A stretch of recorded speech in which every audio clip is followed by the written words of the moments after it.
Abra sua Bíblia comigo, por favor. João 17. Tendo Jesus falado estas coisas, levantou os olhos ao céu e disse: Pai, é chegada a hora. Glorifica teu Filho, para que o Filho te glorifique a ti. Assim como lhe conferiste autoridade sobre toda a carne, a fim de que ele conceda a vida eterna a todos os que lhe deste. E a vida eterna é esta: que te conheçam a ti, o único Deus verdadeiro, e a Jesus Cristo a quem enviaste. Eu te glorifiquei na terra, consumando a obra que me confiaste para fazer. E agora glorifica-me, ó Pai, contigo mesmo, com a glória que eu tive junto de ti antes que houvesse mundo. Manifestei o teu nome aos homens que me deste do mundo. Eram teus, tu nos confiaste, e eles têm guardado a tua palavra. Agora eles reconhecem que todas as coisas que me tens dado provêm de ti, porque eu lhes tenho transmitido as palavras que me deste, e eles as receberam e verdadeiramente conheceram que saí de ti, e creram que tu me enviaste. É por eles que eu rogo, não rogo pelo mundo, mas por aqueles que me deste, porque são teus. Ora, todas as minhas coisas são tuas, e as tuas coisas são minhas, e neles eu sou glorificado. Já não estou no mundo, mas eles continuam no mundo, ao passo que eu vou para junto de ti. Pai Santo, guarda-os em teu nome que me deste, para que eles sejam um, assim como nós. Quando eu estava com eles, guardava-os no teu nome que me deste, e protegi-os, e nenhum deles se perdeu, exceto o filho da perdição, para que se cumprisse a Escritura. Mas agora vou para junto de ti, e eis, e isto falo no mundo, para que eles tenham o meu gozo completo em si mesmos. Eu lhes tenho dado a tua palavra, e o mundo os odiou, porque eles não são do mundo, como também eu não sou. Não peço que os tires do mundo, e sim que os guardes do mal. Eles não são do mundo, como também eu não sou. Santifica-os na verdade, a tua palavra é a verdade. Assim como tu me enviaste ao mundo, também eu os enviei ao mundo, e a favor deles eu me santifico a mim mesmo, para que eles também sejam santificados na verdade. Não rogo somente por estes, mas também por aqueles que vierem a crer em mim por intermédio da sua palavra, a fim de que todos sejam um, e como és tu, ó Pai, em mim, eu em ti, também sejam eles em nós, para que o mundo creia que tu me enviaste. Eu lhes tenho transmitido a glória que me tens dado, para que sejam um como nós o somos, eu neles e tu em mim, a fim de que sejam aperfeiçoados na unidade, para que o mundo conheça que tu me enviaste, e os amaste como também amaste a mim. Pai, a minha vontade é que onde eu estou estejam também comigo os que me deste, para que vejam a minha glória que me conferiste, porque me amaste antes da fundação do mundo. Pai justo, o mundo não te conheceu, eu, porém, te conheci. E também estes compreenderam que tu me enviaste. Eu lhes fiz conhecer o teu nome, e ainda o farei conhecer, a fim de que o amor com que me amaste esteja neles, e eu neles esteja. Amém. Irmãos amados, eu gostaria de conversar um pouco com vocês hoje sobre a oração mais importante da história. A Bíblia registra muitas orações importantes, orações dos patriarcas, orações dos profetas, orações dos apóstolos, mas esta aqui é a mais importante oração, porque esta é a oração do Deus Filho ao Deus Pai. Esta é a oração da segunda pessoa da Trindade para a primeira pessoa da Trindade. E talvez não há nada mais sublime na vida do que ouvir, do que compreender este momento sublime de Jesus Cristo conversando com o Pai, antes de partir para a cruz. A circunstância que Cristo fez esta oração está registrado com muita clareza. Se você ler o capítulo 16 de João, ele tinha acabado de falar para os seus discípulos sobre o Pai, e agora ele está falando para o Pai acerca dos seus discípulos. Na vida e no ministério de Jesus Cristo, pregação e oração sempre caminharam juntas. Aqueles que falam aos homens sobre Deus, devem falar para Deus sobre os homens. Aqueles que pregam aos homens, precisam também falar para Deus acerca desses mesmos homens, porque pregação e oração caminham sempre juntas. Se você percebeu, Jesus nesta oração divide-a em 3 aspectos bem distintos. Nos versos 1 a 5, ele ora por si mesmo. Nos versos 6 a 19, ele ora pelos seus discípulos imediatos, aqueles que estão com ele no cenáculo. Mas nos versos 20 a 26, ele ora por aqueles discípulos que ainda haveriam de crer nele, segundo as Escrituras. Portanto, ele ora por você e por mim. Nós estávamos contemplados nesta oração do Senhor Jesus Cristo. Se você notar o contexto imediato, Jesus já havia ali no cenáculo lavado os pés dos seus discípulos. Jesus já havia alertado Pedro de que ele o negaria naquela mesma noite. Jesus já havia desmascarado Judas Iscariotes. Jesus já havia falado para eles acerca do céu, da casa do Pai, da sua segunda vinda e da promessa do derramamento do Espírito Santo. Ali Jesus já havia instituído a ceia. Ali Jesus já estava mergulhando na sombra da cruz, quando ele faz esta oração ao Pai, esta oração intercessória.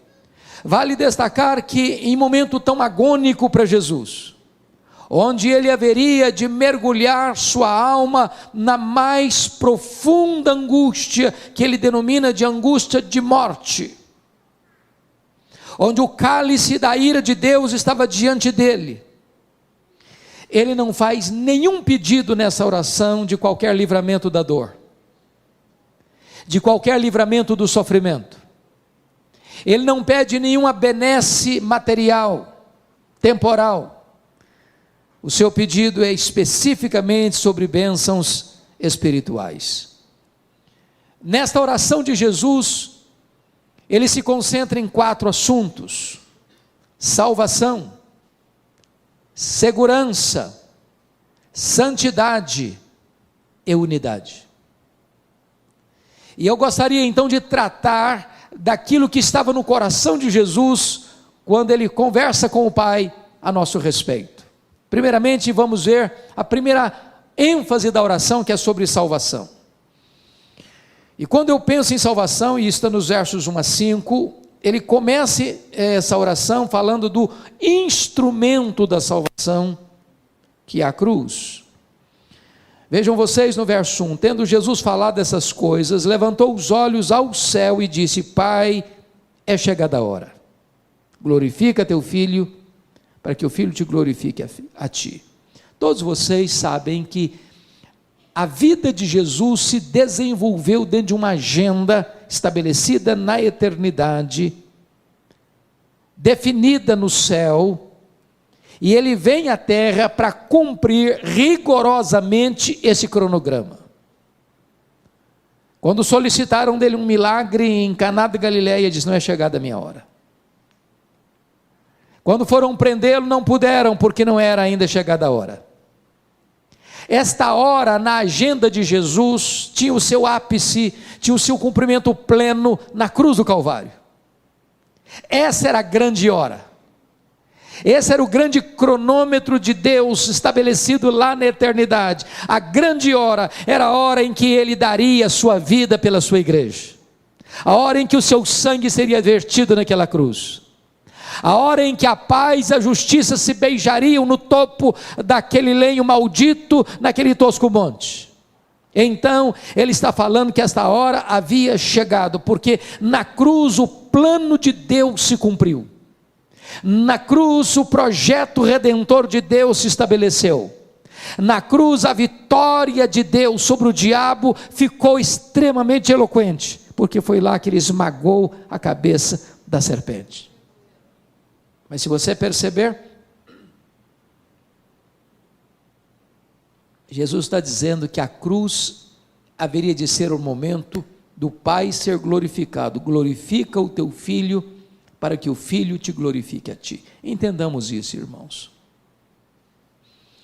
Jesus glorificou o Pai de muitas formas, pela sua obediência, pelos seus ensinos, pelos seus portentosos milagres, mas em nenhum lugar, em nenhum palco, o Pai foi mais glorificado no Filho, do que quando o Filho estava vertendo o seu sangue naquela cruz.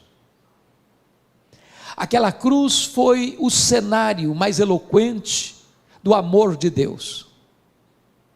Não há forma de Deus provar que Ele ama você com mais intensidade do que na cruz.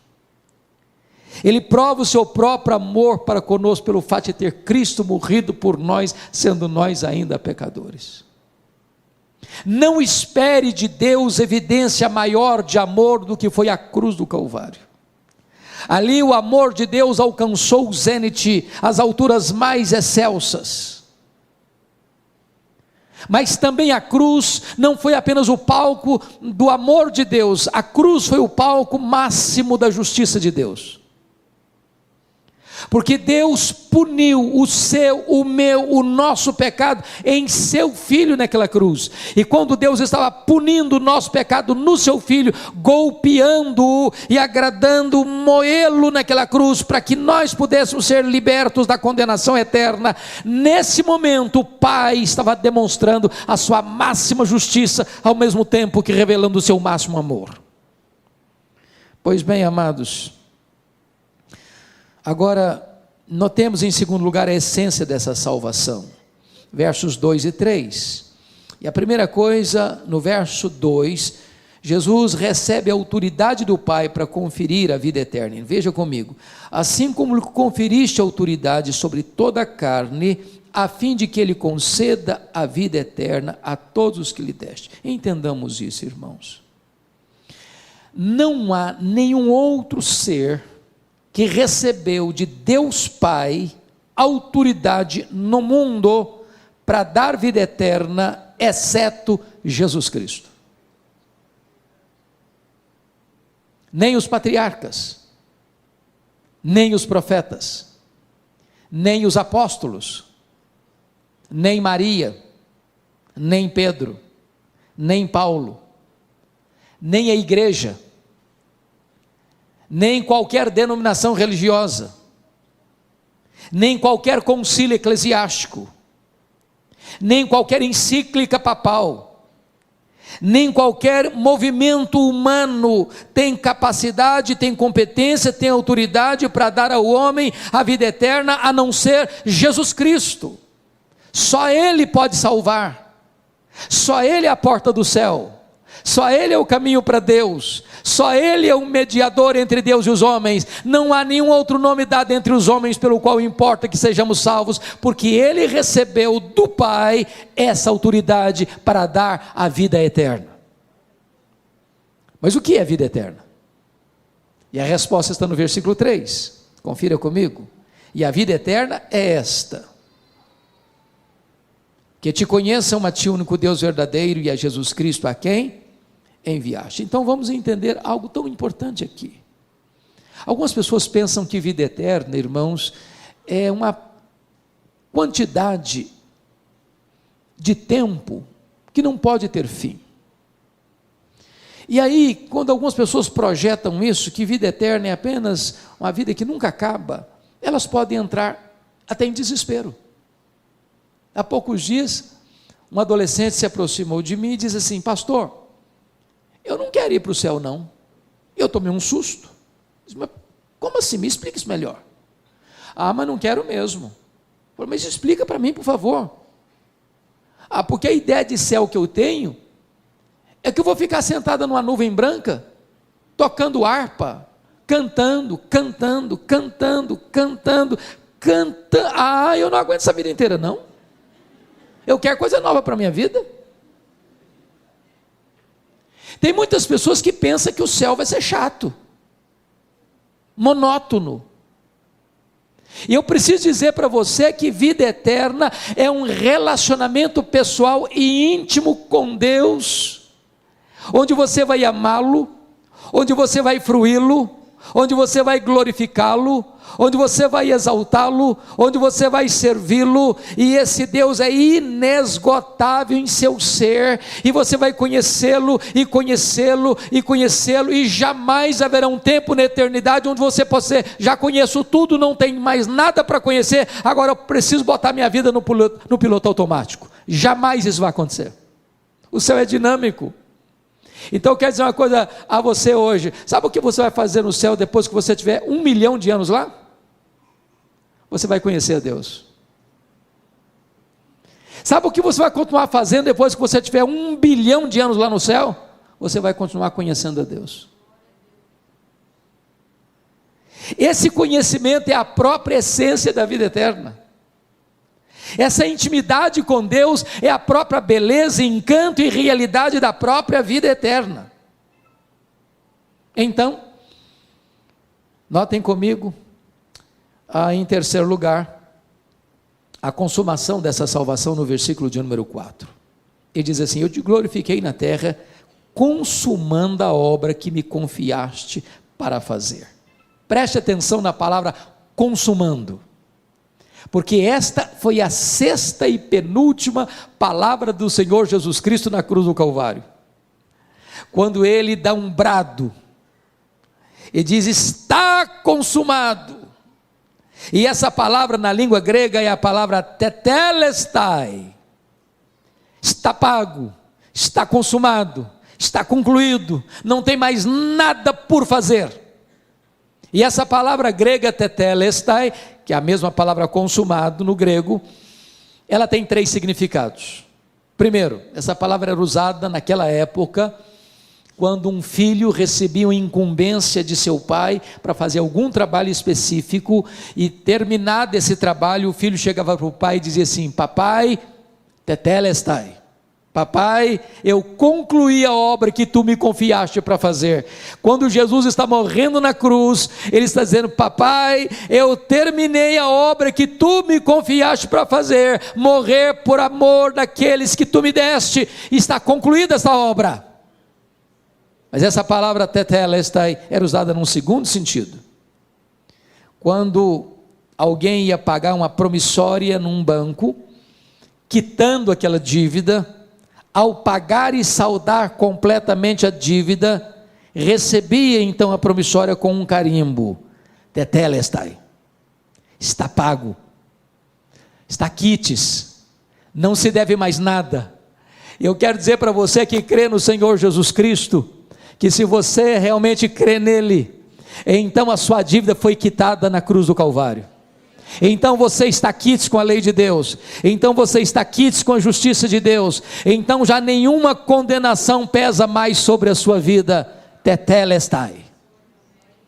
Mas essa palavra tetelestai tinha um terceiro significado no grego.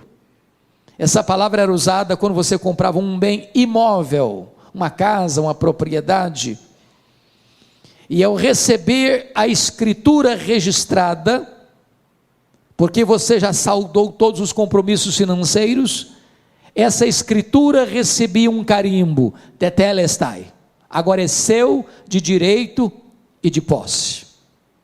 Eu quero dizer para você que quando você creu no Senhor Jesus Cristo, é como se Deus estivesse dando para você uma escritura do céu, registrada, dizendo: pertence a você, de direito e de posse, toma posse da vida eterna. A obra de Cristo foi concluída na cruz, e é isso que Jesus Cristo está dizendo para nós no versículo 4. Mas notem comigo o versículo 5, que trata da recompensa da salvação. E agora glorifica-me, ó Pai, contigo mesmo, com a glória que eu tive junto de ti, antes que houvesse o mundo. Prestem atenção, irmãos. A Bíblia não detalha como é que era esta glória que o Filho tinha com o Pai antes que o mundo fosse criado. Agora imagine que Deus criou todas as coisas e o centro do céu é Jesus. Os anjos adoram a Jesus.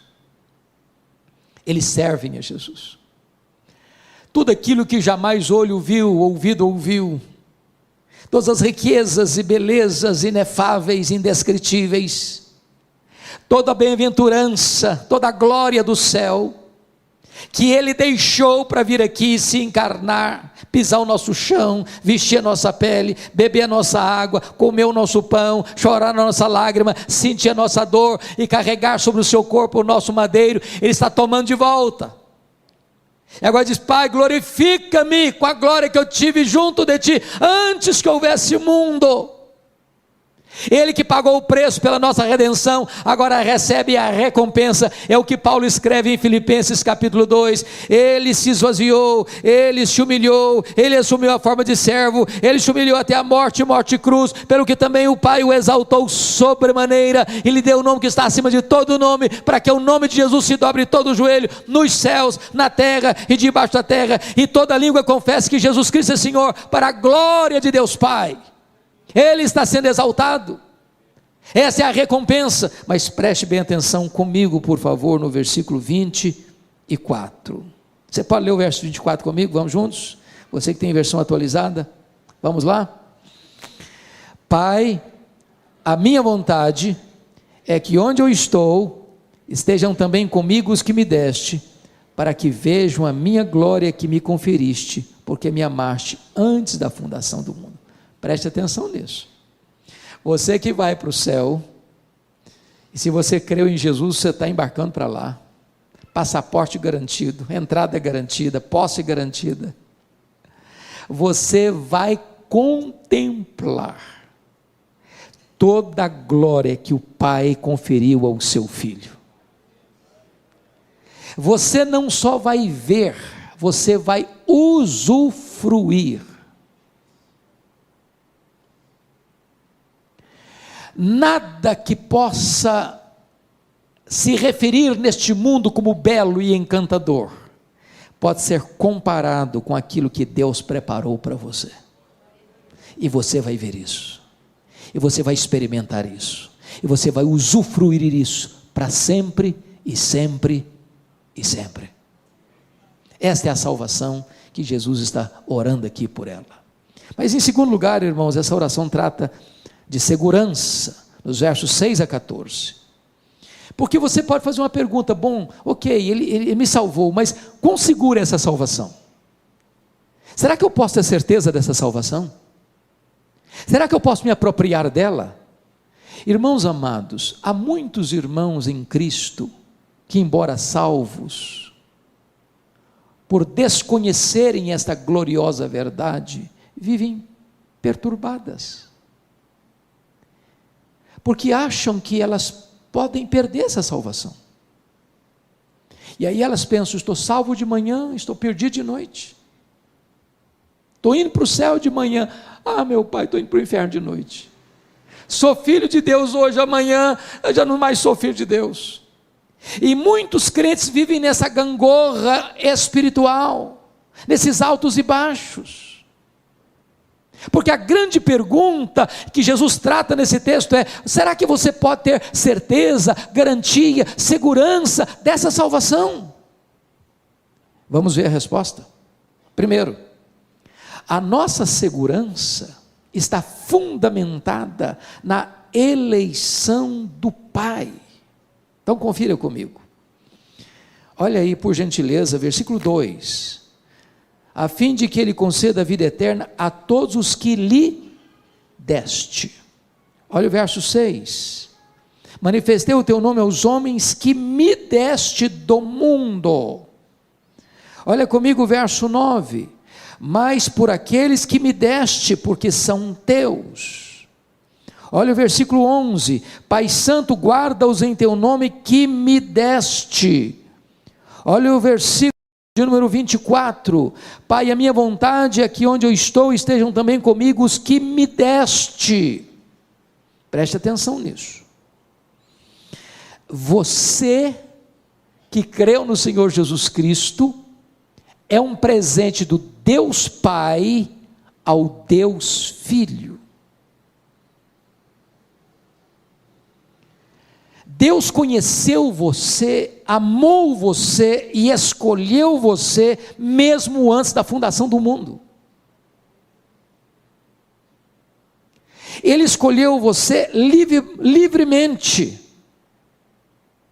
Não porque Ele previu que você ia crer em Jesus e então Ele escolheu você, não. Você creu no Senhor Jesus porque Ele escolheu você. Ele não escolheu você porque Ele previu que você ia ser santo, não. Ele escolheu você para você ser santo e irrepreensível.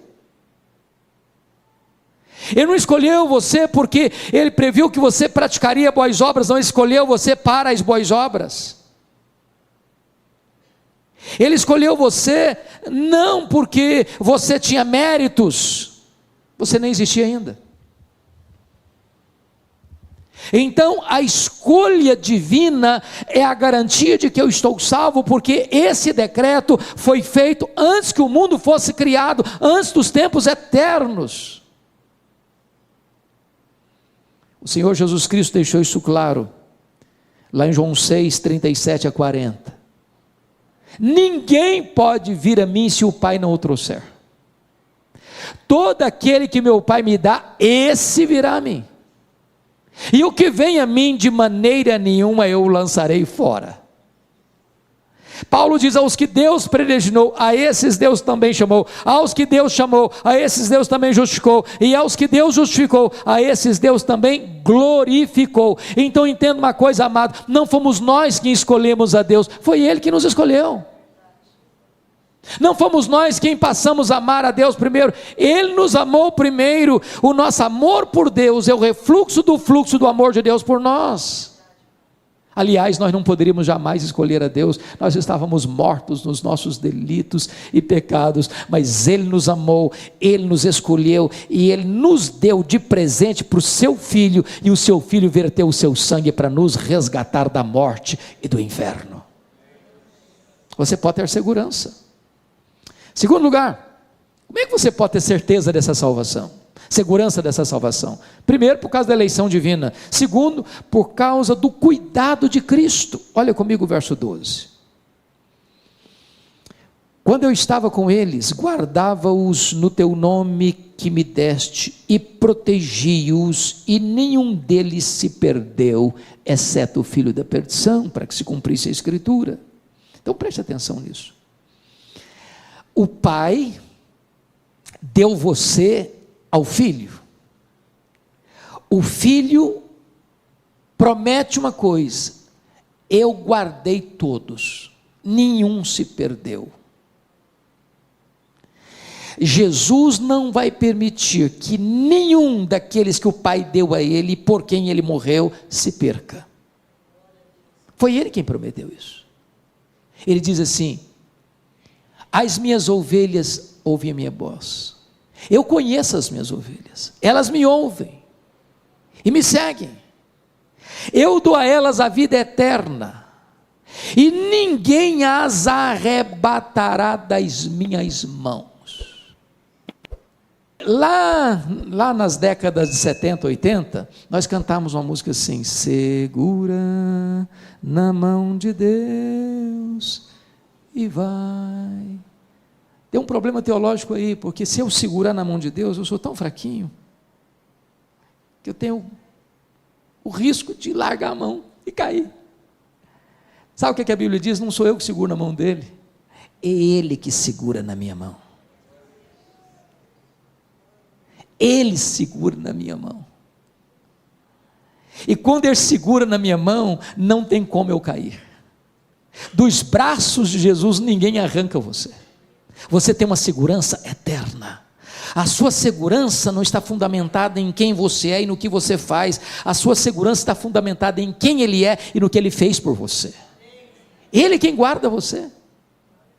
É por isso que Paulo diz: nem a morte, nem a vida, nem anjos, nem principados, nem poderes, nem altura, nem profundidade, nem qualquer outra criatura poderá nos separar do amor de Deus que está em Cristo Jesus, nosso Senhor. Temos plena segurança e plena garantia. Mas em terceiro lugar, a sua salvação pode ter segurança sim, você não precisa ficar com medo. Meu Deus, será que eu estou salvo? Será que eu posso me perder? Será que eu vou me desviar e ir para o inferno? Se você creu em Jesus, você está salvo, seguro, por uma terceira razão. A nossa segurança está baseada na intercessão de Cristo.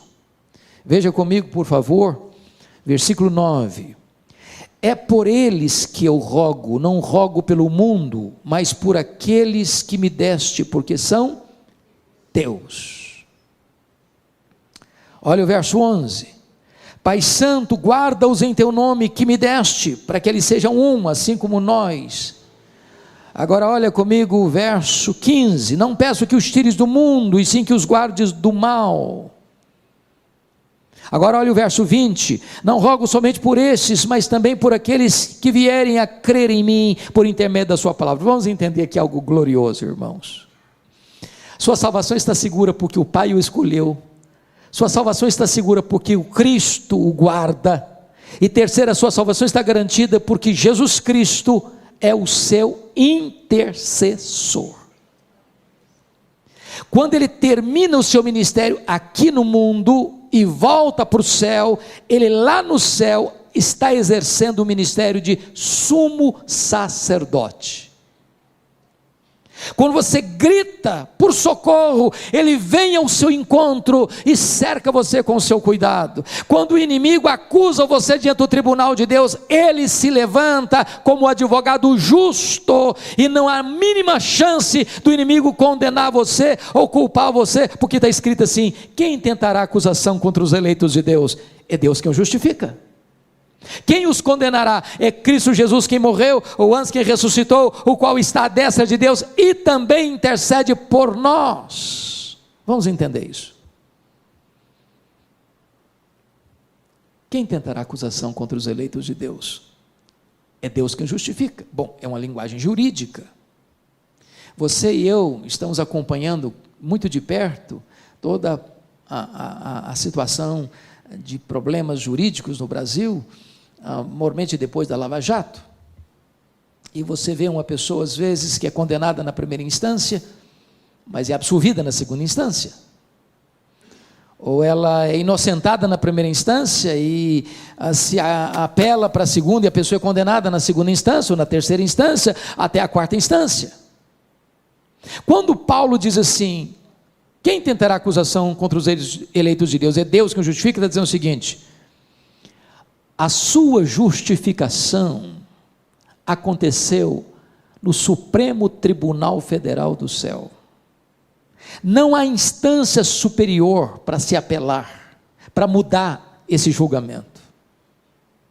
O seu julgamento, no sentido de que você está quites com a lei de Deus e com a justiça de Deus, não pesa a condenação sobre você, foi feita na última instância do tribunal celestial, no supremo pretório divino. Não há chance de você ser condenado, porque Deus, o supremo juiz, declarou você já sem culpa, e por uma base legal, um outro alguém morreu no seu lugar, pagou a sua dívida, levou sobre si o seu pecado e recebeu no seu corpo a punição que você devia receber. Se Jesus recebeu a punição por você, você está quis com a lei de Deus, quis com a justiça de Deus, não pesa mais condenação sobre a sua vida.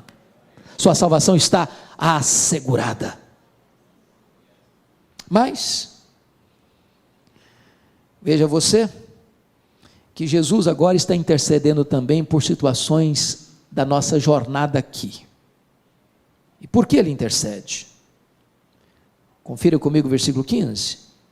Não peço que os tires do mundo, e sim que os guardes do mal. A palavra mal aqui deveria ser melhor traduzida maligno. O que Jesus está dizendo é o seguinte: Pai, eu não peço que tu tires os meus do mundo, porque essa ideia que prevaleceu na Idade Média, de que esse mundo está muito contaminado, então eu não posso ser santo vivendo aqui, vou para um mosteiro, vou me isolar. O grande problema é que quando uma pessoa se isola do mundo, ela leva o seu problema junto com ela, porque o problema não está fora, o problema está no coração. Mas mais, Jesus está dizendo o seguinte: livra-os do mal, livra-os do maligno. Sabe o que significa isso? Significa que aquele que nos salvou é o único capaz de nos sustentar dos ataques, das sutilezas, das armadilhas, dos laços do diabo, porque ele vive 24 horas por dia ao nosso derredor, tentando nos tragar, tentando nos devorar, tentando nos levar para uma região perigosa, para uma zona escorregadia, para um momento de fraqueza ou de uma autoconfiança. E o Jesus Cristo está orando: Pai, guarda-os do maligno, proteja-os do maligno, proteja-os do maligno. E você precisa entender uma coisa: é o Pai que protege você, é o Deus Todo-Poderoso que segura a sua mão, é Ele quem livra você, a sua alma da morte, seus olhos das lágrimas e seus pés da queda. Mas mais uma coisa, irmãos, agora vamos ver comigo o terceiro ponto dessa mensagem, que é santidade. Bom, então vamos entender o raciocínio. Está falando de salvação, e a salvação é segura, e você pode ter segurança dela. Mas enquanto você caminha aqui, como é que você deve caminhar como um salvo? Como é que você prova que você é uma pessoa salva? Só basta bater no peito: eu estou salvo, está resolvido o assunto? Ah, eu sou membro da igreja presbiteriana de Vila Operária, então estou salvo. É isso? Ah, eu tenho minha Bíblia, eu leio a minha Bíblia. É isso? Qual é a evidência que você é uma pessoa salva? Que provas você pode dar que você é uma pessoa salva? Então vamos ver isso, irmãos. Vamos ver isso. Entendamos uma coisa: a nossa entrada no céu é exclusivamente pela graça e não pelas obras. Mas o céu em si mesmo não seria céu para nós sem um caráter santo. Prestem bem atenção no que vou lhes dizer. Uma pessoa que não ama a santidade não vai ter clima no céu, vai ser um peixe fora d'água lá. Há muitas pessoas, irmãos, que pensam que a morte é um condão mágico que muda as pessoas. Morre o pior cidadão, todo mundo elogia o cara. Morreu, só elogio. Mas um ímpio que morre ímpio não ressuscita pio. Morreu pagão, não ressuscita um cristão. Morrer um perverso não ressuscita um santo. Então, se você é uma pessoa salva, isso precisa ser demonstrado. E de que maneira? De que maneira nós somos santificados? Primeiro, nós somos santificados pela palavra. Vamos lá no versículo 17 comigo? 17 e 17, está escrito assim: santifica-os na verdade, a tua palavra é a verdade. Agora vamos entender, irmãos, algo sublime aqui. Você quer ser santo, irmão? Você tem que ler Bíblia. Eu não sei quanto a vocês, eu penso, estou convencido disso, que nós vivemos na geração mais empolgante da história. Eu sou animadíssimo com a nossa geração. Irmãos, nenhuma geração viu o que nós estamos vendo. Nós dobramos um milênio, nós dobramos um século, e nós somos a única geração da história da humanidade que tem conhecimento e experiência da comunicação sem fronteiras. Que coisa fantástica! Quando eu fiz seminário, nos idos de 78 e 81, meu livro texto de teologia não tinha em língua portuguesa. Hoje, as melhores e maiores obras de teologia, todas da história da igreja, já estão em português.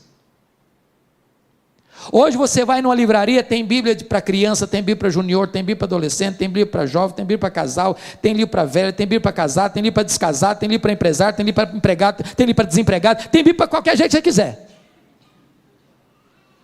Mas você chega na igreja e diz assim: meus irmãos, vamos abrir a Bíblia lá em Miqueias, e o povo começa a ler lá em Gênesis, para ver onde estão Miqueias. Não sabe onde estão Miqueias. Nós somos uma geração Coca-Cola, shopping center e a geração analfabeta da Bíblia. E se você quer ser santo, você precisa mergulhar na Bíblia. Santifica-os na palavra ou na verdade, a tua palavra é a verdade.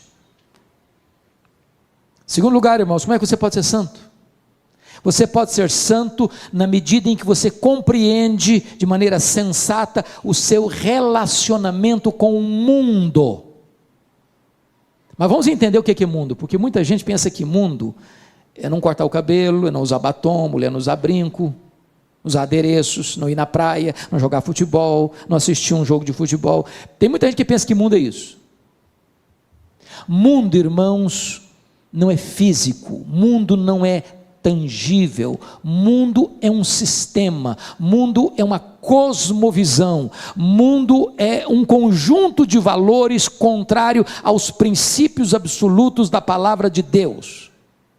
Você liga a sua televisão e você vai ver lá um filme, uma telenovela, ou uma reportagem, ou isso, aquilo, outro, você vai perceber que muitas vezes aquilo vem num viés contrário aos parâmetros e aos princípios de Deus. Isso é mundo. Como é que você vive com isso? Então preste atenção. Primeiro, versículo de número 16, confira comigo. Eles não são do mundo, como também eu não sou. Bom, é chocante eu afirmar isso para você, mas você não é do mundo. E eu não estou dizendo que você é um ET.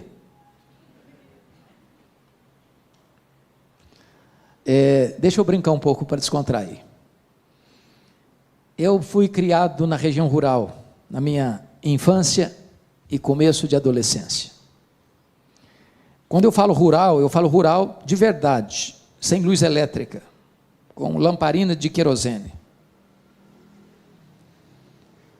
Até os meus 14 anos, eu tinha muito medo de defunto, de gente morta, de gente viva, nenhum medo.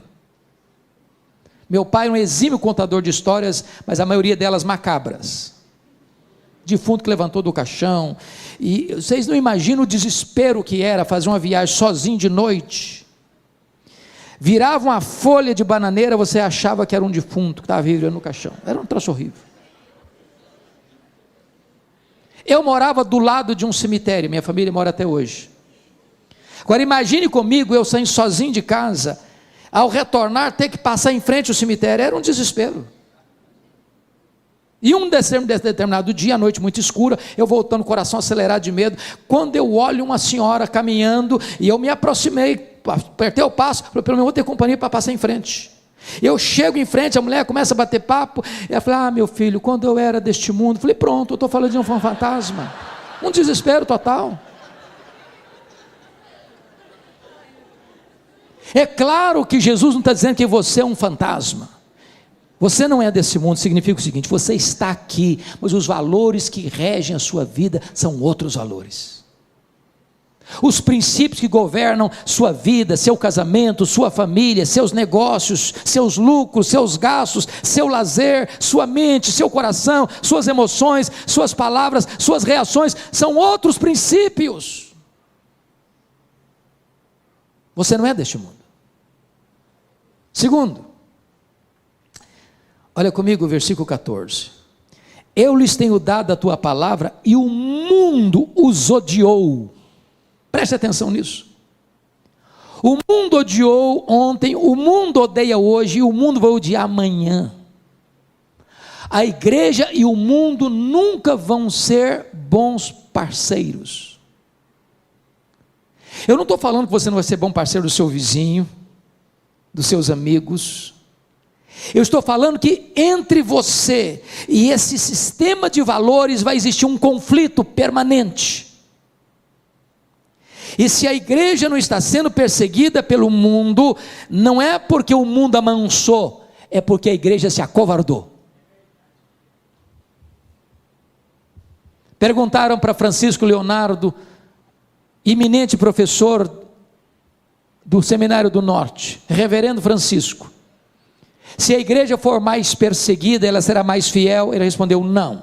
Se a igreja for mais fiel, ela será mais perseguida. A amizade do mundo é pior do que a espada do mundo. Terceiro, olha comigo, o versículo de número 11, estamos no mundo, mas nós somos guardados do mundo. Versos 11 a 15, ele está exatamente tratando dessa questão de você estar no mundo, mas ser guardado do mundo, estar no mundo, mas ser protegido do mundo, de você conseguir ligar a sua televisão e assistir um jornal, mas não permitir que aqueles valores subliminares, ou que estão por trás dos bastidores, mexam com o seu coração, determine a sua mente. Você está hoje em qualquer frente da vida, seja no comércio, seja na indústria, seja no campo, seja na academia, seja onde for, você está lidando com esses valores, mas você está permanecendo firme pelos valores do céu, pelo diapasão do céu. Você é guardado do mundo. Mas notem mais, agora confira comigo o versículo 18, esse 18 é magnífico. Você pode ler o 18 comigo? Vamos juntos? Assim como tu me enviaste ao mundo, também eu os enviei ao mundo. Então preste atenção que tem uma missão e tem uma estratégia. A missão é, Jesus nos envia de volta ao mundo. Mas qual a estratégia? Assim como o Pai me enviou ao mundo, eu também vos envio. Então preste atenção.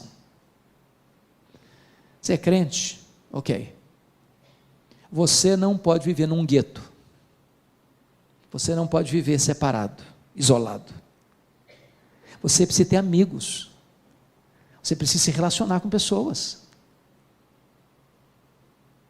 Você não pode se fechar dentro de 4 paredes.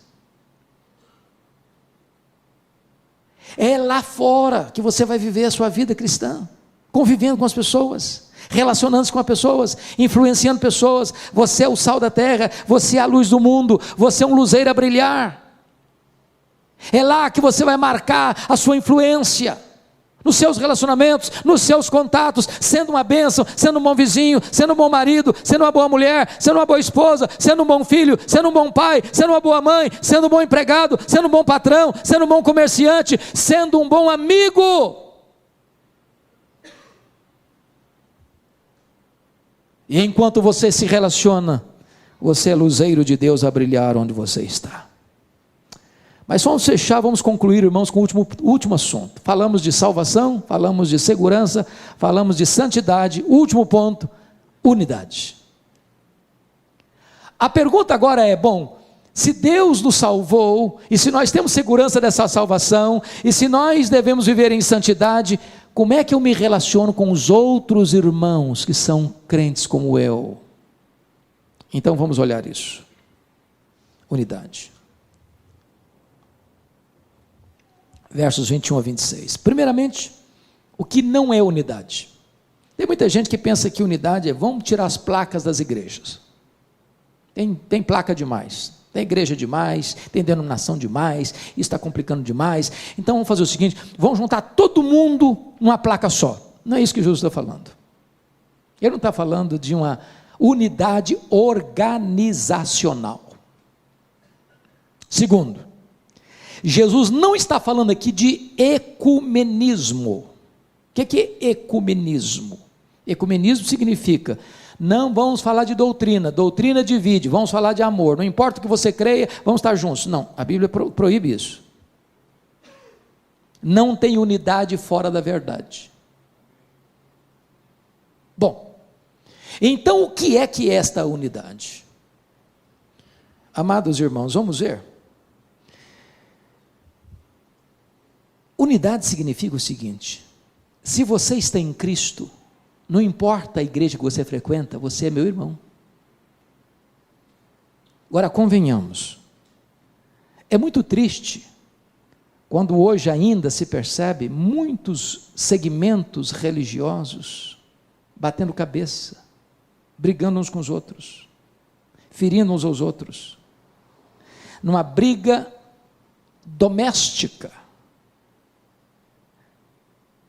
onde as próprias ovelhas estão se ferindo, tirando aquilo que nós chamamos da unidade. Nós não criamos a unidade já existe, nós preservamos a unidade no vínculo do Espírito. Mas por que nós devemos buscar a unidade da igreja? Primeiro, porque Jesus pediu isso ao Pai. Olha comigo versículo 21 e 22. A fim de que todos sejam um, e como és tu, ó Pai, e tu em mim, também sejam eles em nós, para que o mundo creia que tu me enviaste.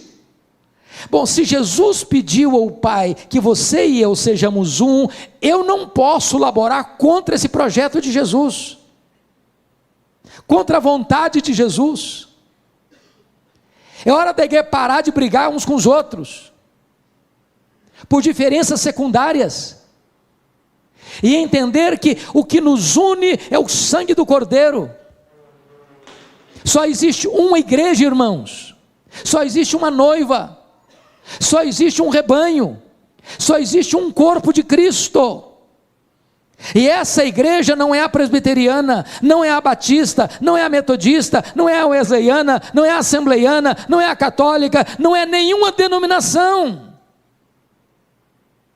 Certa feita, John Wesley, o grande avivalista do século XVIII, teve um sonho. E ele sonhou que ele foi ao inferno. E aí ele perguntou assim: tem metodista aí no inferno? Respondeu: está cheio.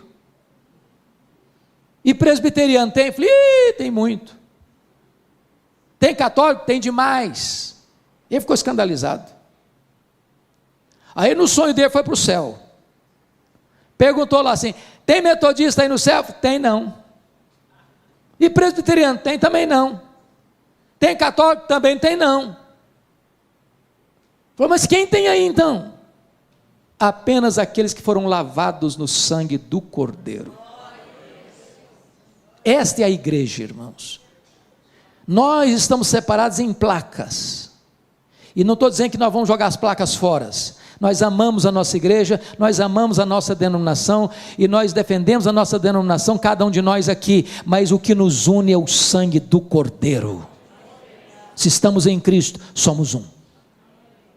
Segundo lugar, irmãos, por que nós devemos buscar a unidade? Por causa da nossa origem espiritual. Olha aí comigo o verso 21, a fim de que todos sejam um, e como és tu, ó Pai, em mim e eu em ti, também sejam eles em nós.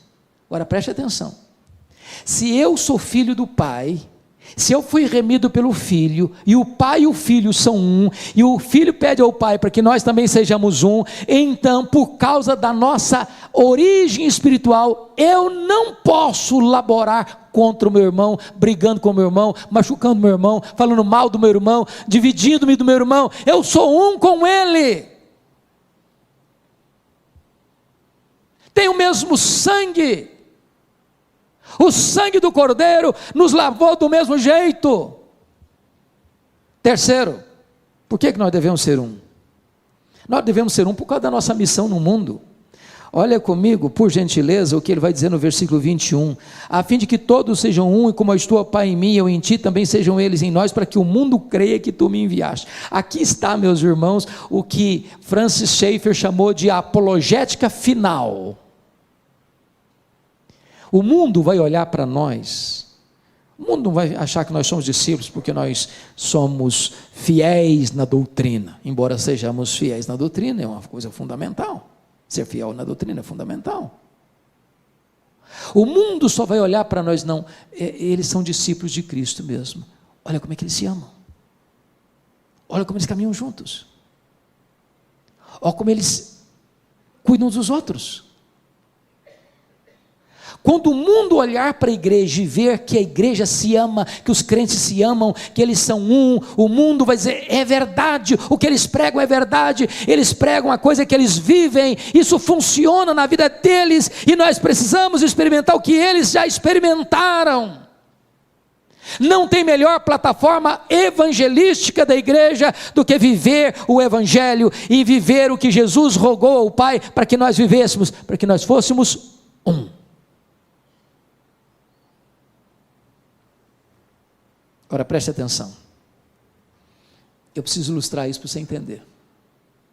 Eu acho que a melhor ilustração que eu já encontrei para essa unidade, eu encontrei em Juan Carlos Ortiz, pastor argentino, no seu livro Como Fazer Discípulos, Ser e Fazer Discípulos.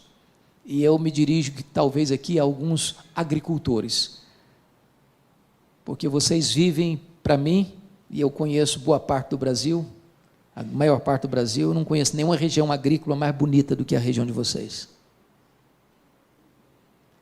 Então ele ilustrou da seguinte maneira: pense, você está arrancando um pé de batatas inglesas, esses tubérculos, apreciados no mundo inteiro.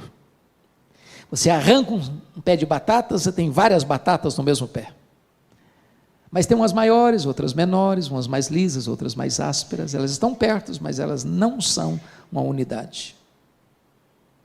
Aí o agricultor bota 30 quilos de batatas num saco, e elas estão comprimidas, umas apertadas nas outras, umas maiores, outras menores, umas mais lisas, outras mais ásperas, mas elas não são unidade. E aí o agricultor envia um caminhão de batatas à Ceasa, e aí tem um montão de sacos de batatas, elas estão muito juntas, mas não são unidade.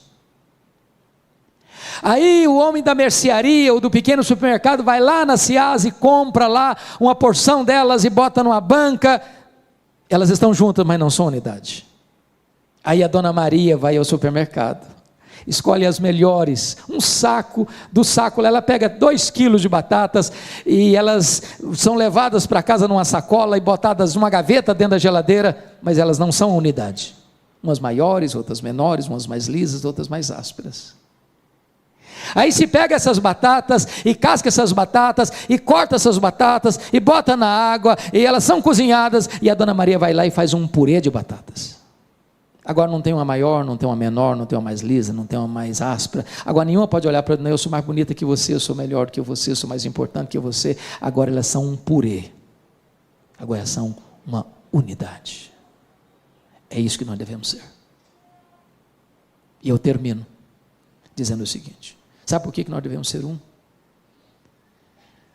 Porque esse vai ser o nosso destino eterno, verso 24, pois a minha vontade é que onde eu estou, estejam também comigo os que me deste. Então, pare de brigar com o seu irmão, sabe por quê? Se você achar que você é mais importante do que ele, que você é melhor que ele, que você sabe mais do que ele, que você tem mais dons do que ele, que você é mais maduro na fé do que ele, e que o irmãozinho é muito fraquinho, é muito isso, muito aquilo, quando você chegar no céu, sabe quem você vai ver lá? Esse irmãozinho seu. Se ele está em Cristo, você vai para lá. E é melhor você começar a aprender a conviver com ele aqui, porque você vai ter que viver com ele por toda a eternidade. Eu espero em Deus que a oração do Deus Filho ao Deus Pai encoraje a cada um aqui nesta noite a entendermos que a nossa salvação foi realizada por Ele na cruz, que essa salvação é garantida pelo próprio Deus, você não precisa ter medo, e que se você é uma pessoa salva, você evidencia isso através de uma vida de santidade, e nós que fomos alcançados pela graça, somos um, e assim devemos viver aqui, porque assim viveremos para sempre, e sempre, e sempre.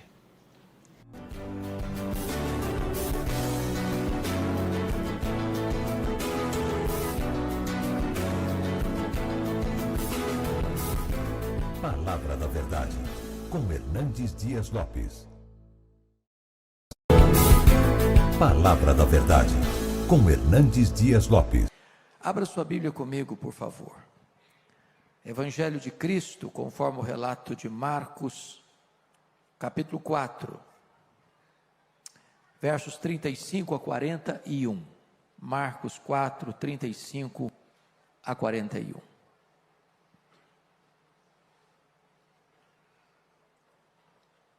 Peço a sua gentileza de, após a leitura do texto, não fechar sua Bíblia ou não desligar o texto bíblico aí no seu smartphone.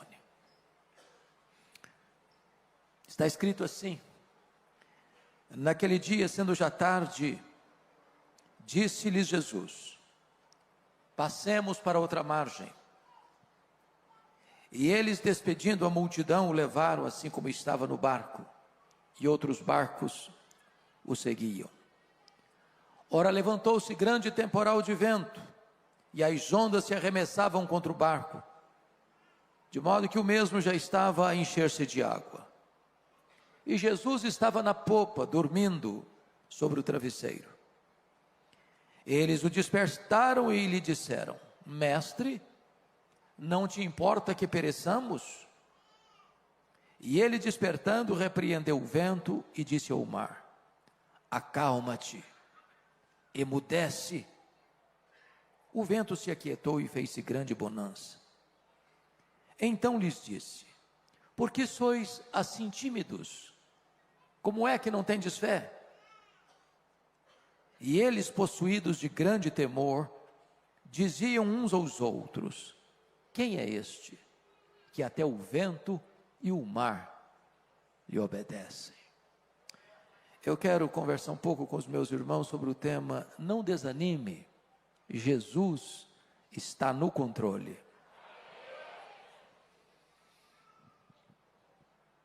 A título de introdução, eu quero fazer 4 declarações. A primeira declaração é que as tempestades da vida existem e elas são inevitáveis. Nós não vivemos numa bolha, numa estufa. Nós não estamos blindados, nem temos imunidade especial. As tempestades chegam para todos, grandes e pequenos, ricos e pobres, doutores e analfabetos, empresários e empregados, governantes e governados, crentes e descrentes. Se você está passando por uma tempestade, você não é uma exceção. Você está enfrentando a experiência mais democrática da vida.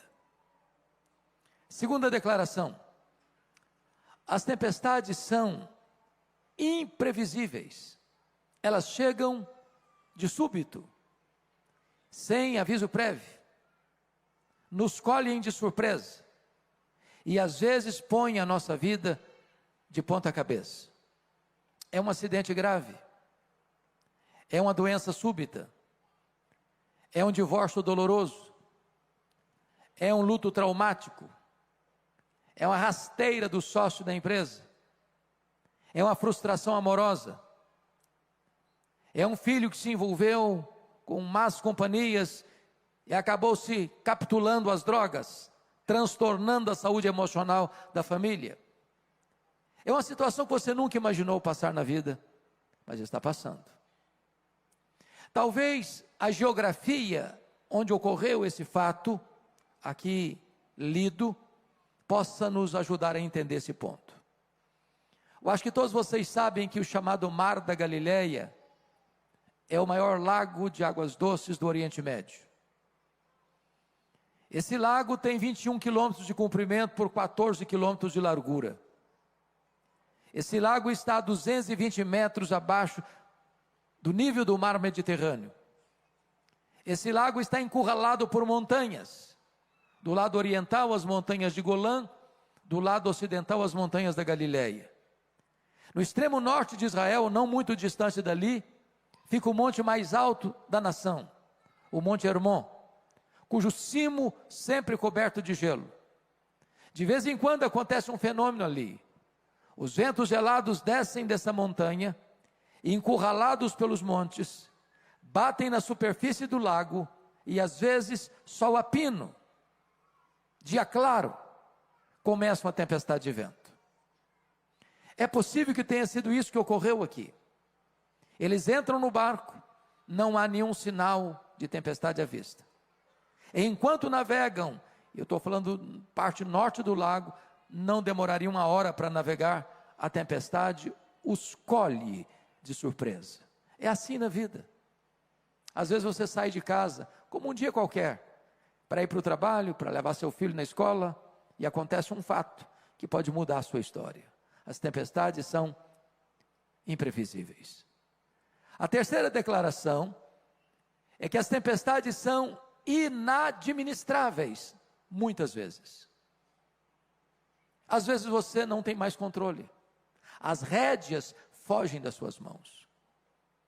O que é curioso é que pelo menos 4 daqueles discípulos eram pescadores, e a maioria deles havia nascido ao redor desse lago.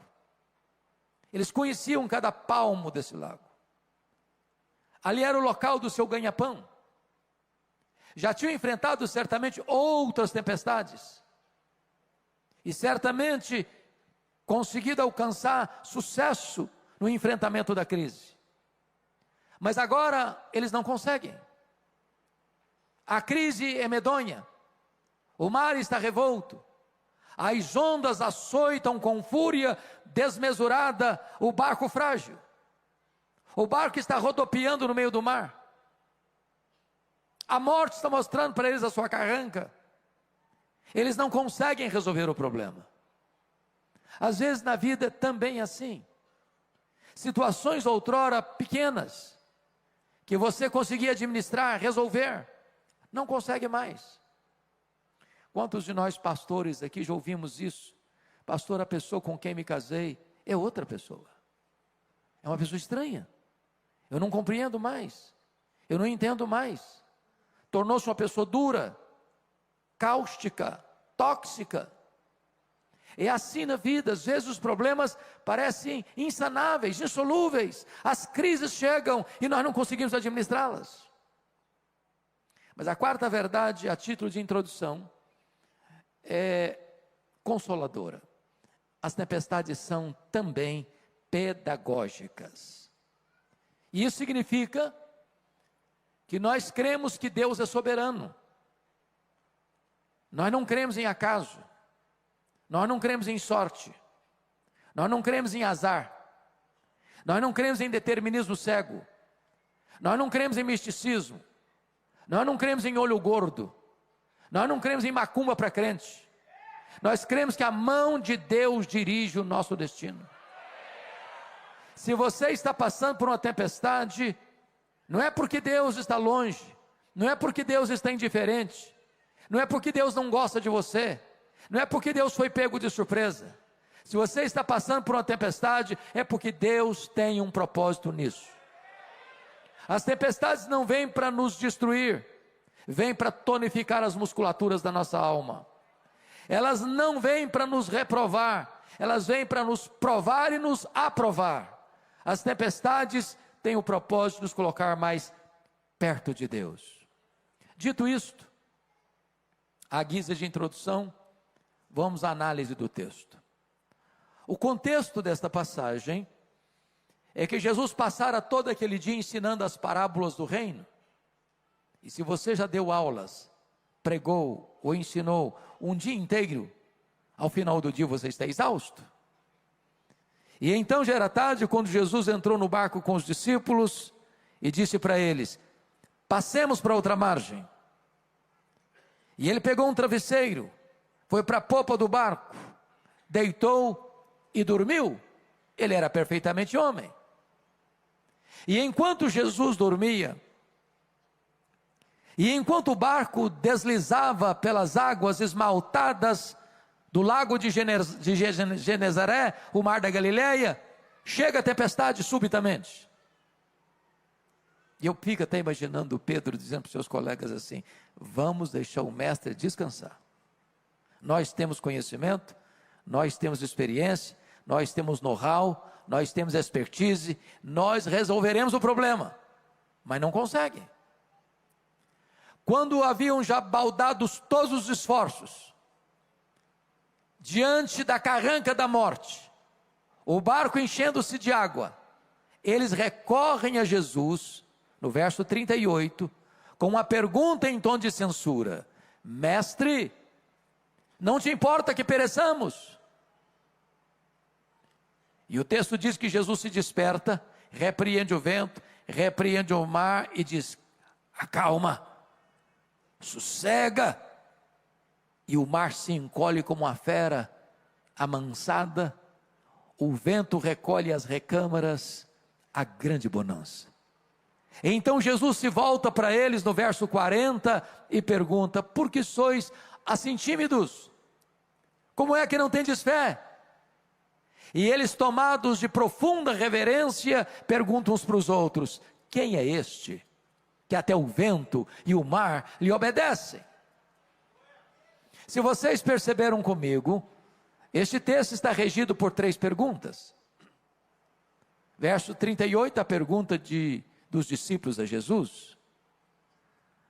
A segunda pergunta, verso 40, é a pergunta de Jesus aos discípulos. O verso 41, a terceira pergunta, é a pergunta entre os discípulos. Ora, se o texto está regido pelas 3 perguntas, é sobre elas que vamos conversar daqui para frente. Vamos então à primeira pergunta. Mestre, não te importa que pereçamos? Esta é a sua pergunta. Esta é a minha pergunta. Esta é a nossa pergunta. Nas horas mais difíceis da vida, nas madrugadas mais escuras da alma, nos vales mais profundos da nossa jornada, nas horas mais difíceis da nossa vida, quando as lágrimas rolam quente pela nossa face, quando as nossas forças se acabam, quando a morte nos espreita, quando a situação é irremediável, quando nós não sabemos mais o que fazer, quando nós já empregamos todo o nosso conhecimento e toda a nossa experiência e o problema só se agrava, quando você ora por um enfermo e a doença se agrava, quando você ora pela conversão de um marido ou de uma esposa e a pessoa se torna mais dura ainda, quando você ora por um filho e você não vê o sinal da transformação na vida dele, quando você acha que você não tem mais o que fazer, você recorre também a Jesus com esta mesma pergunta. Mas essa pergunta não é uma pergunta apenas, é uma censura. O que os discípulos estão dizendo é o seguinte: o senhor não vai fazer nada? Vais continuar dormindo? Não estás percebendo o nosso perigo? Não estás vendo que a morte nos encurrala?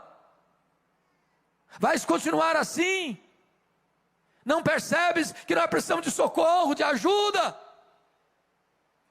A grande pergunta, irmãos, no texto é esta: por que esses discípulos estão fazendo uma pergunta para Jesus em tom de censura? Em outras palavras, o que é que não está bem resolvido na cabeça deles? Primeiro, o que não está bem resolvido na cabeça deles é a palavra de Jesus do verso 35: passemos para outra margem.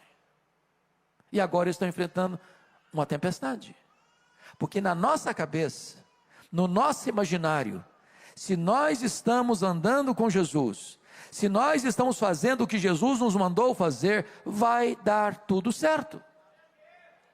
Não tem tempestade, não tem crise, o mar vai estar esmaltado, vai ser uma viagem de céu de brigadeiro, não vai ter nenhum problema. Aqueles que nasceram num berço cristão, como eu, se lembram daquele cântico que aprendemos lá na infância: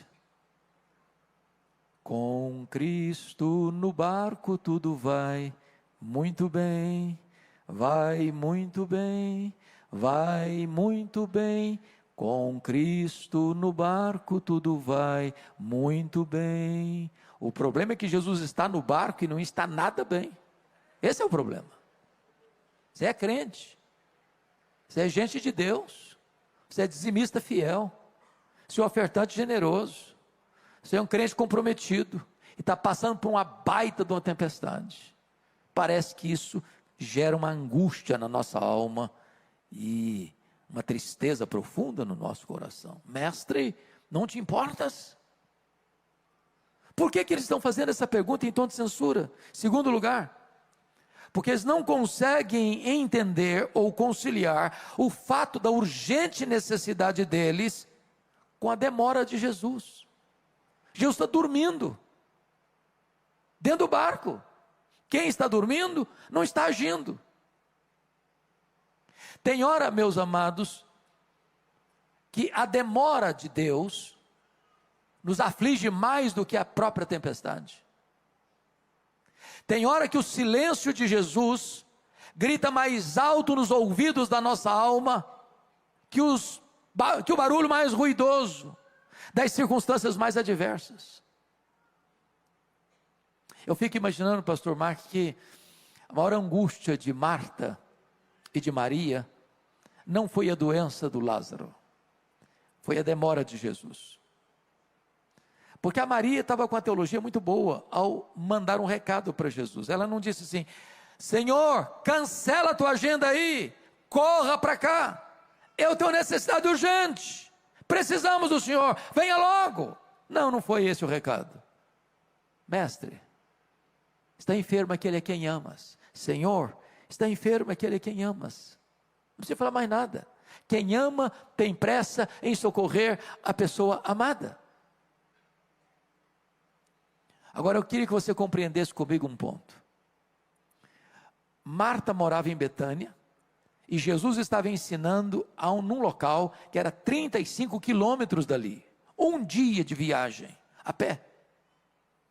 Então, percebam vocês que aquele homem sai da casa da Marta, caminha um dia inteiro, chega lá e disse: Senhor, a Marta mandou falar para o Senhor que está enfermo aquele em quem tu amas. Aí Jesus diz assim: esta enfermidade não é para a morte, é para a glória de Deus. Mas Jesus disse para os discípulos assim: o Lázaro morreu. Morreu quando? No mesmo dia que o emissário saiu da casa da Marta.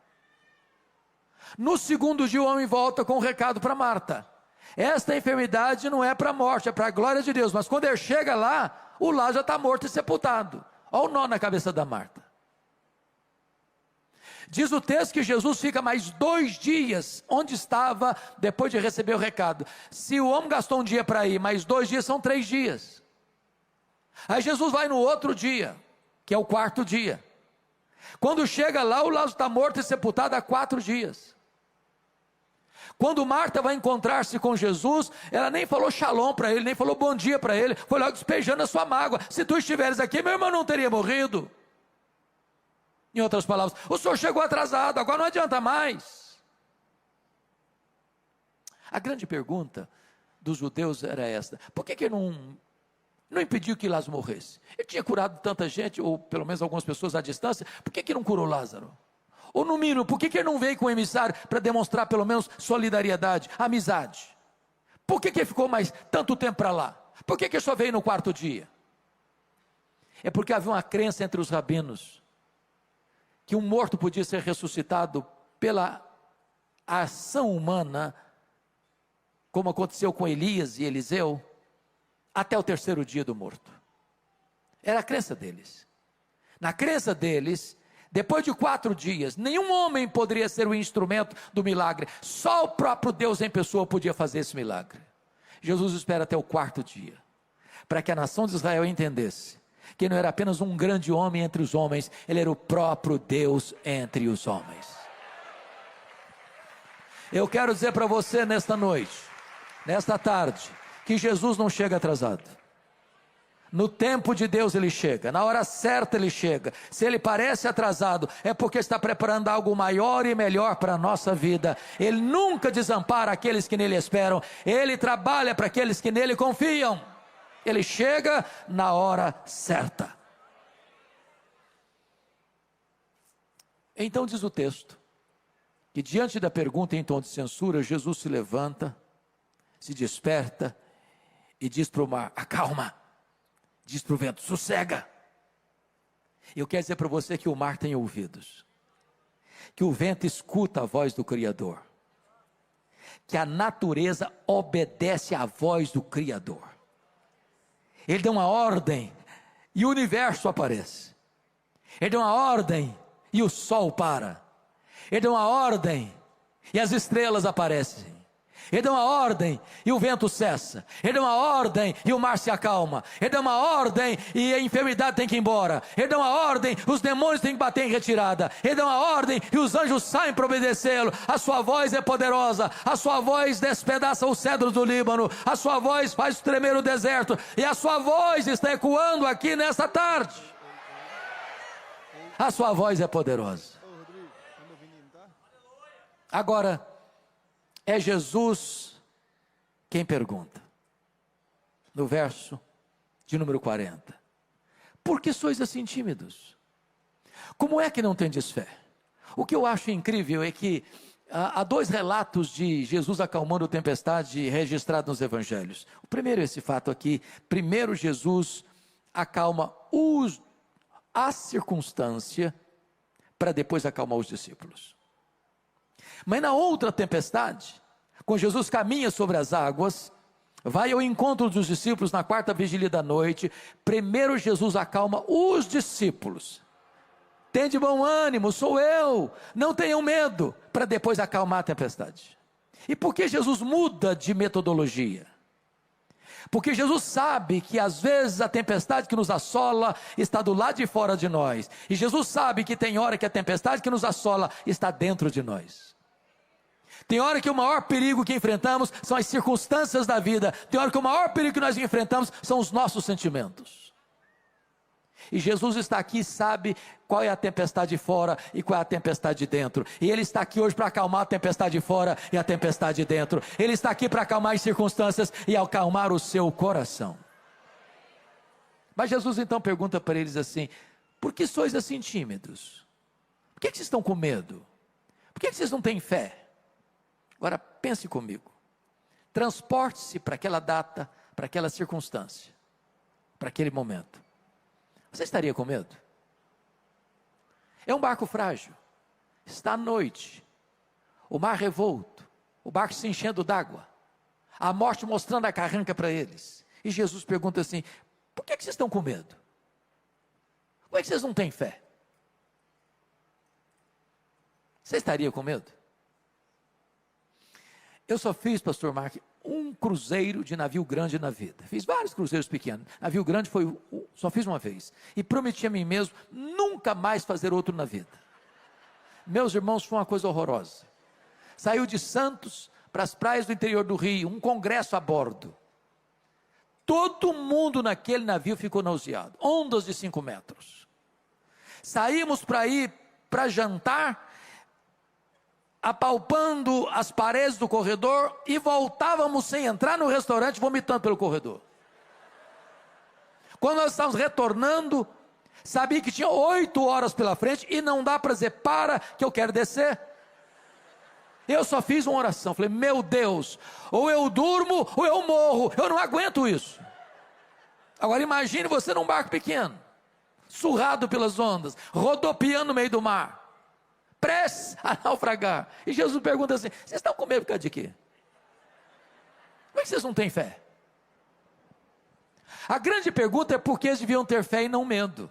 E eu vou lhes dar 4 razões por que eles deviam ter fé e não medo. Primeiro, eles deviam ter fé e não medo por causa da promessa de Jesus do verso 35: passemos para outra margem. Se Jesus disse passemos para outra margem, qual era o destino deles? A outra margem. Então, se você esquecer o sermão desta noite e lembrar-se apenas dessa frase que eu vou dizer, me sinto recompensado neste momento. E a frase é esta: promessa de Jesus e realidade são a mesma coisa. Ele é o avalista da sua própria palavra. Se Ele prometeu, Ele é fiel para cumprir. Em todas as promessas de Deus nós temos o sim e nós temos o amém. Então creia que se Ele falou, Ele vai fazer. Se Ele diz passemos para outra margem, o destino é a outra margem e não o fundo do mar. Segunda coisa, por que eles deviam ter fé e não medo? É por causa da presença de Jesus. Jesus estava dentro daquele barco. E Jesus é o Criador do céu, e Jesus é o Criador da terra, e Jesus é o Criador do mar, e Jesus é o Criador do vento, e a criatura não pode vencer o Criador tem controle sobre a criatura. Entendamos isso. Se você é crente, você pode enfrentar a tempestade na vida, mas se você é crente, você nunca enfrentará naufrágio na vida. Jesus está com você. E eu quero lhe dizer que o maior antídoto contra o medo, ou o único antídoto real contra o medo, não é a força dos seus músculos tonificados. Não é o dinheiro que você tem no banco, ou nas casas, apartamentos e fazendas. O que livra você do medo não é o conhecimento que você tem, os diplomas que enfeitam as suas paredes ou as paredes do seu escritório. O que livra você do medo não é a influência social, política, econômica que você exerce nessa cidade. O fato de você enfrentar o medo só tem um antídoto que livra você do medo: é a certeza de que Jesus está com você em toda e qualquer situação. Ainda que eu ande pelo vale da sombra da morte, eu não temerei mal nenhum, porque tu estás comigo, a tua vara e o teu cajado me consolam. Terceiro, por que eles deviam ter fé e não medo? Por causa da paz de Jesus. Jesus estava dormindo naquele barco. E a pergunta é: Jesus sabia que a tempestade viria? Obviamente que sim. E se sabia, por que dormiu? Dormiu porque sabia que tudo estava sob controle. Então eu vou lhe dar uma definição de paz. Paz não é ausência de tempestade. Paz é a certeza que apesar da tempestade, tudo está sob controle. Não do seu controle, não do meu controle, mas do controle de Jesus. Ele não perdeu as rédeas da sua vida porque você está passando por uma crise. Ele não está impotente de mãos amarradas porque você está enfrentando um vale sombrio. Entenda isso. O Senhor Jesus está com você. E mesmo na tempestade você pode ter aquela paz que excede todo o entendimento. Quarto lugar. Por que eles deviam ter fé e não medo? Por causa do poder de Jesus. É curioso que Marcos cuidadosamente reúne ao redor desta passagem outros fatos que retratam o poder de Jesus. Se não, vejamos, aqui ele tem poder sobre a natureza. Ele controla o céu, ele controla a terra, ele controla o mar, ele controla o vento, ele controla a natureza, ele tem controle sobre toda a criação. Mas notem comigo, depois dessa tempestade, é de noite, e ele desembarca do lado oriental do lago, da região que nós chamamos de Decápolis. Eram 10 cidades gentílicas. Aqui ficava a cidade de Gadara, e nessa região que nós chamamos hoje de montanha de Golã, quando eles chegam tem um despenhadeiro, e no despenhadeiro tem um cemitério, e tudo que você espera não ver de noite dentro de um cemitério é gente viva. E lá tem um homem vivo, nu, violento, gritando de noite e de dia entre os sepulcros, tomado por uma legião de demônios, 6.000 demônios. Legião é a corporação romana de 6.000 soldados, a mais temida máquina de guerra do Império Romano. Por onde passava uma legião, tudo destruía, tudo devastava. Tem dentro de um único homem 6.000 demônios. Aquele homem é foragido da lei, as algemas não podem prendê-lo mais. Aquele homem é enjeitado da família, aquele homem é um pária da sociedade, aquele homem não tem mais espaço entre os vivos, por isso mora entre os mortos. Mas no reino de Deus não tem lata de lixo. No reino de Deus não tem gente descartável. Jesus viaja aquela noite para um lugar terrível como aquele, porque foi para lá para libertar aquele homem do poder dos demônios, para transformar a vida dele, para libertar a vida dele, para salvar a vida dele e para fazer dele um missionário, porque Jesus tem poder sobre a natureza, ele tem poder sobre os demônios. Ele manda no céu, ele manda na terra e ele manda no inferno. Louvado seja o seu nome. Mas quando Jesus retorna para Cafarnaum, à beira do lago, onde ele adotou como sua cidade, quartel-general do seu ministério, tinha uma multidão esperando por Jesus. E no meio dessa multidão tem uma mulher doente, há 12 anos sofrendo com hemorragia crônica, que já havia despendido todos os seus recursos e não conseguiu lograr qualquer êxito no tratamento. E essa mulher pensou: se eu apenas tocar a orla das vestes de Jesus, eu ficarei livre do meu mal. Essa mulher é anônima, ela é incógnita e precisa ser, porque ela é impura, cerimonialmente falando. Ela não pode frequentar o templo, ela não pode frequentar a sinagoga, ela não pode ir nas festas, Em quem ela tocar, a pessoa fica impura. Ela se esgueira no meio da multidão, pensando: se eu apenas tocar na orla das vestes de Jesus, eu ficarei livre do meu mal. E agora notem, que em vez do impuro tocar o puro, e o puro ficar impuro, o impuro toca o puro, e o puro purifica o impuro, e a mulher fica curada. A hemorragia é estancada. O milagre acontece, sabe por quê? Porque Jesus tem poder sobre a natureza, Jesus tem poder sobre os demônios, e Jesus tem poder sobre as enfermidades. A última palavra não é da ciência, a última palavra não é da medicina, a última palavra é do Senhor Jesus. Mas tem também nessa multidão um homem muito aflito. É Jairo, o chefe da sinagoga de Cafarnaum. Talvez o homem mais conhecido. O chefe da sinagoga, irmãos, tinha uma função tão importante. Eu dirigia a sinagoga. A sinagoga, durante a semana, era um local de reuniões, de decisões importantes da sociedade, da cidade. No sábado era um lugar de estudar a lei. O problema é que essas alturas, Jesus já não era mais uma pessoa benquista na sinagoga de Cafarnaum. Se você ler Marcos capítulo 3, episódio que precede este, Jesus num sábado estava nessa sinagoga e viu lá atrás um homem com a mão seca, a mão direita seca, mirrada, e Jesus diz para o homem assim: fica de pé. Jesus diz para o homem assim: vem para o meio. Jesus diz para o homem assim: estenda a tua mão, e um milagre aconteceu. E lá estavam os escribas, lá estavam os fariseus, e eles saíram dessa sinagoga para se unir aos arqui-inimigos deles, com os herodianos, para matarem Jesus. Jairo sabia que ir a Jesus era ficar numa situação de muito desconforto com a liderança espiritual de Israel. Mas ele é um pai, e ele tem uma causa urgente. A sua única filha de 12 anos está morrendo.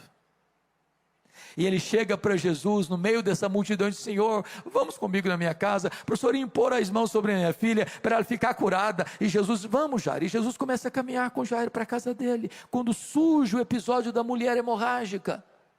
E Jesus diz assim, e para, e diz: alguém me tocou.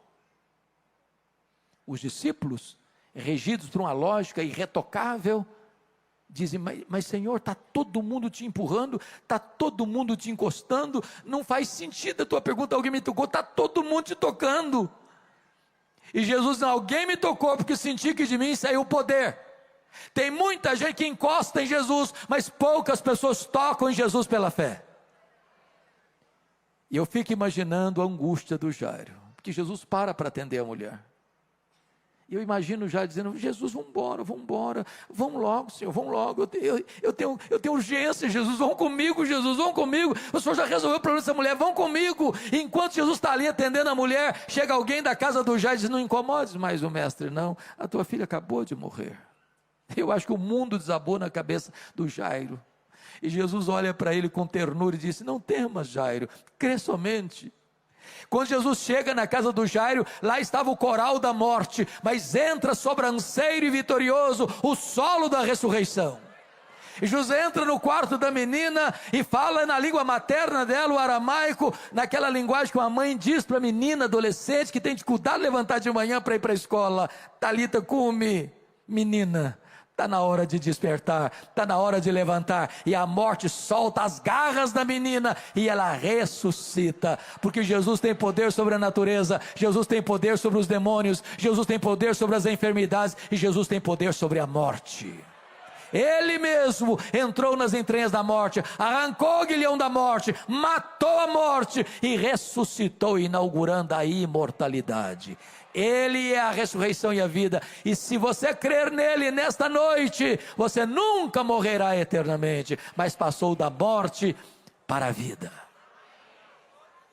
Mas agora vem a terceira pergunta do texto, verso 41. É a pergunta agora entre os discípulos. Eles estão tomados de muito espanto. Eles estão olhando uns para os outros, todos molhados, porque o barco está se enchendo d'água. E pergunta assim: quem é este? Que até o vento e o mar lhe obedecem. Que pergunta emblemática.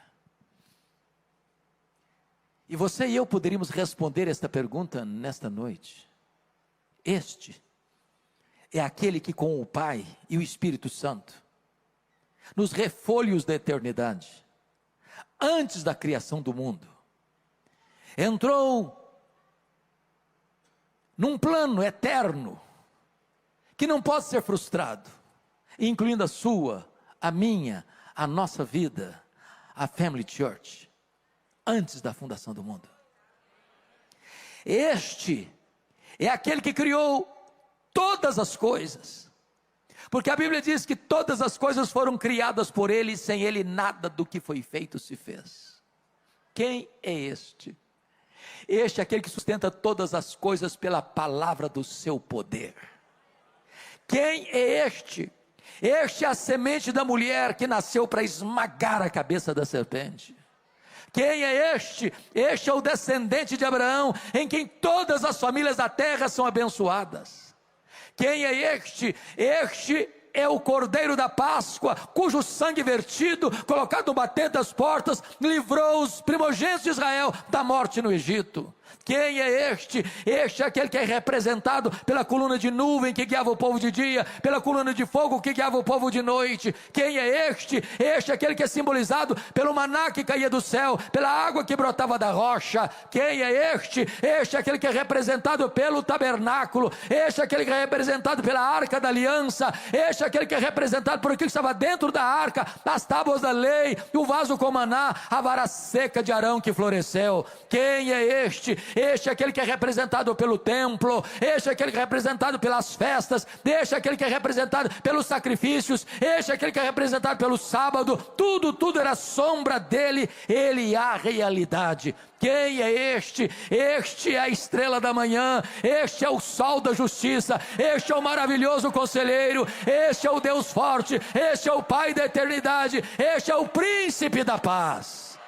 Quem é este? Este é o verbo que se fez carne e habitou entre nós. Este é o Cordeiro de Deus que tira o pecado do mundo. Este é o Cordeiro que foi morto, mas está vivo pelos séculos dos séculos e tem a chave da morte e do inferno. Quem é este? Este é o Alfa, este é o Ômega, este é o princípio, este é o fim, este é o Rei dos reis, este é o Senhor dos senhores. Quem é este?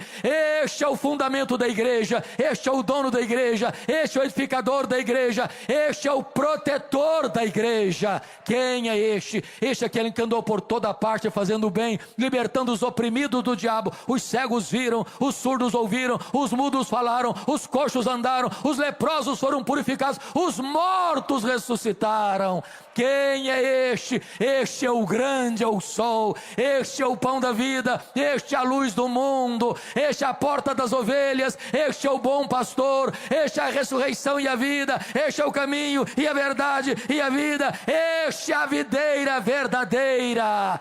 Quem é este? Este é aquele que, sendo Deus, não julgou como usurpação o ser igual a Deus, antes a si mesmo se esvaziou, assumindo a forma de servo, e humilhou-se até a morte, e morte de cruz, pelo que o Pai o exaltou sobremaneira. Ele deu o nome que está acima de todo nome, para que ao nome de Jesus se dobre todo o joelho, nos céus, na terra e debaixo da terra, e toda língua confesse que Jesus Cristo é o Senhor, para a glória de Deus Pai.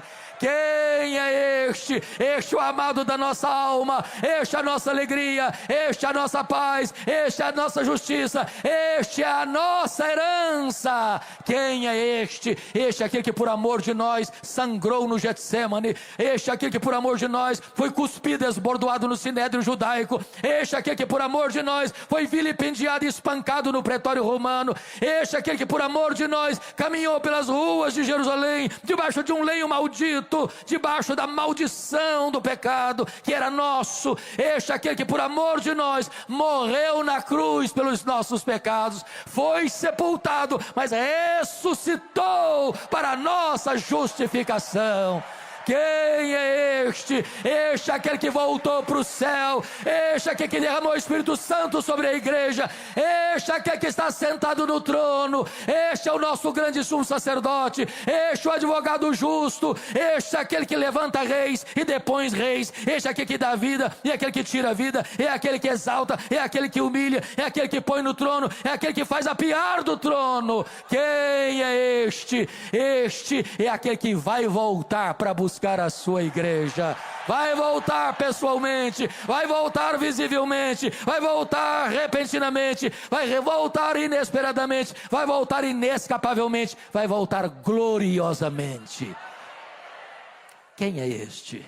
Este é o juiz de vivos e de mortos. Este é aquele que vai se sentar no trono e vai separar uns para a sua direita, outros para a sua esquerda. Vai dizer para uns: apartai-vos de mim, malditos, para o fogo eterno preparado para o diabo e seus anjos. Mas vai dizer para as suas ovelhas: vinde, benditos de meu Pai, entrem na posse do reino que vos está preparado desde a fundação do mundo. Quem é este? Este é a lâmpada do céu. Este é aquele a quem vamos servir, a quem vamos glorificar, com quem vamos reinar. Este é aquele que é a nossa alegria, é a razão da nossa vida, é o amado da nossa alma, aquele que está dizendo para você nesta noite: você não precisa ter medo, você precisa ter fé.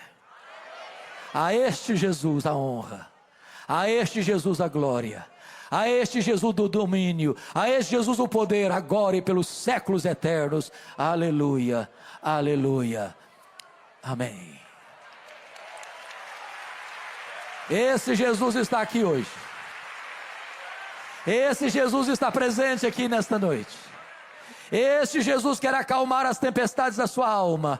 Esse Jesus quer pacificar o seu coração. Esse Jesus quer perdoar os seus pecados. Esse Jesus quer romper as cadeias da sua vida. Esse Jesus quer dar a você hoje a vida eterna, vida plena e vida abundante.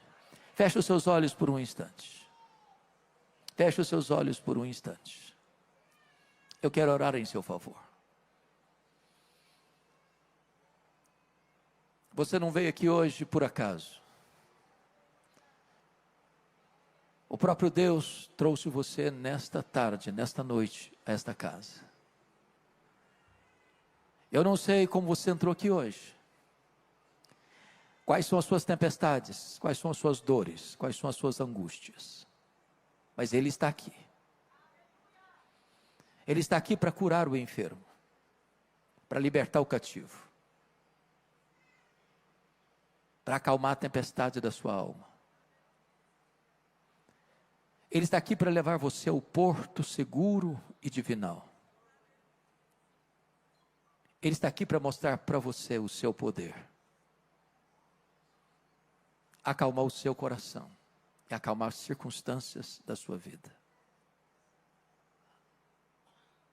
Ele é o Todo-Poderoso Deus. Ele tem controle sobre a natureza, sobre os demônios, sobre as enfermidades, sobre a própria morte. Não há problema que Ele não resolva. Não há crise que Ele não reverta. Não há vida tão difícil e complicada que Ele não restaure e transforme. Não há casamento tão doente que Ele não cure. Não há família sem solução.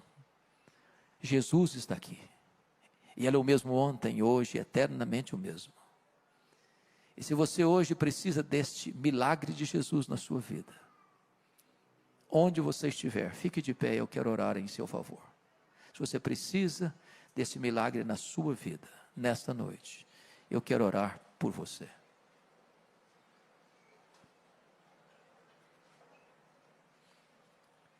Deus, aqui está o teu povo, aqui está a tua igreja.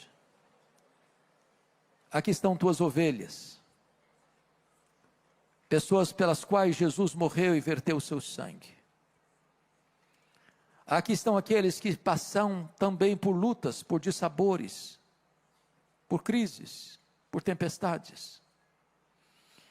Meu Deus, tem muitas tempestades que nós não sabemos mais o que fazer. Os nossos esforços já foram todos empregados e não conseguimos ver nenhuma saída.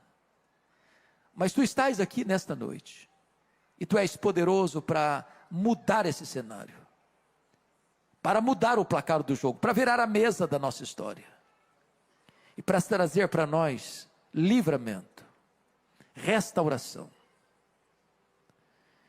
Que agora, meu Deus, o barco da nossa vida possa singrar as águas, ainda que revoltas, para chegar no porto divinal. Nós cremos que Tu estás no controle da nossa vida.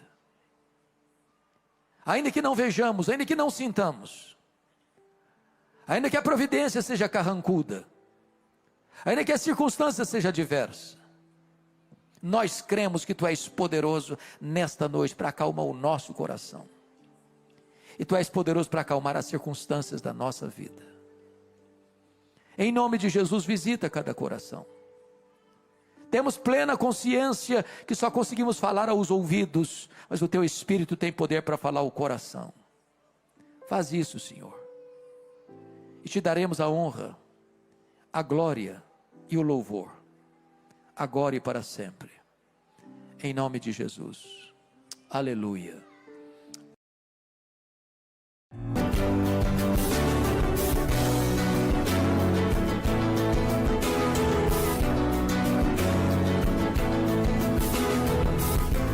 Palavra da Verdade, com Hernandes Dias Lopes.